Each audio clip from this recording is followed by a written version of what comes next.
कागज कट कर घुड़ी बना कर छोड़ दिया मैं गगन में।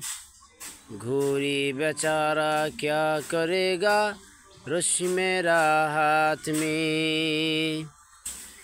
कागज দ্বারা ঘুড়ি বানাইয়া আকাশে যখন উড়িয়ে দেওয়া হয়, ঘুড়ি আকাশের মনোরম মনোমুগ্ধকর বাতাস পাইয়া ঘুড়ি বলে, ও মালিক আমি আর নিচে নামব না। সুখ শান্তি সফলতা আমি পেয়ে গেছি, আর নিচে নামব না। আমরা মানুষও তেমনই হয়ে গেছি, ওই অভোলা অবুঝ কাগজের তৈরি ঘুড়ির মতো।